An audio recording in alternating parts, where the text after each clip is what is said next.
Madame Roche n'autorisait aucun appareil photo. « Ça vole l'âme », répétait-elle. Pas une superstition, une conviction, ancrée, profonde. Pendant des décennies, les albums restaient vides. Les sourires, sans trace. Les visages, sans mémoire.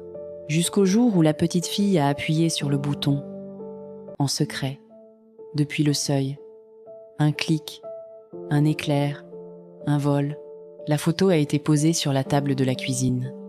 Papier brillant, image nette. Elle l'a regardée, longtemps. Les mains ont tremblé. Les yeux se sont emplis. Je suis si ordinaire. Je pensais être différente. La voix s'est brisée. Pas de colère, de désillusion. Comme si un miroir avait enfin montré ce qu'elle refusait de voir depuis des années. Pas une reine, pas une ombre, juste une femme, vieillie, usée, vraie. À partir de ce jour, tout a changé. Elle a demandé des photos, chaque jour, un rendez-vous fixe. Le photographe venait, elle s'asseyait.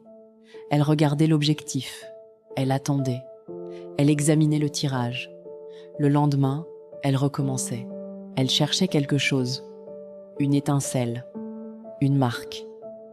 Un signe qu'elle n'était pas juste banale, qu'il y avait eu, quelque part, une lumière unique, une trace de ce qu'elle croyait être. Mais les jours passaient, les images s'accumulaient, et rien ne venait. Elle a vieilli en se regardant vieillir, mais pas vraiment, parce que quelque chose clochait, les poses variaient, la lumière changeait, l'arrière-plan aussi.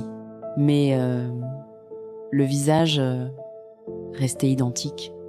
Le même pli, le même regard, la même ombre sous la pommette. J'ai cru à une coïncidence, à un don du photographe, à une routine trop parfaite, jusqu'au jour où j'ai ouvert le carton, après elle, après le silence, sans photo, ou plus. Je les ai étalées sur le parquet, je les ai comparées, une par une, angle par angle. C'était la même, toujours la même, pas une copie, un tirage unique, répété. J'ai cherché le reçu, le contrat, un mot, j'ai trouvé, dans un tiroir, une enveloppe, avec des billets, et une note. Pour le même cliché, chaque fois, ne changeait rien. Elle avait payé pour se voir et pour ne pas se voir, pour garder l'illusion d'un visage fixe, d'une identité préservée, d'une ordinarité qu'elle refusait d'affronter dans sa vérité mouvante.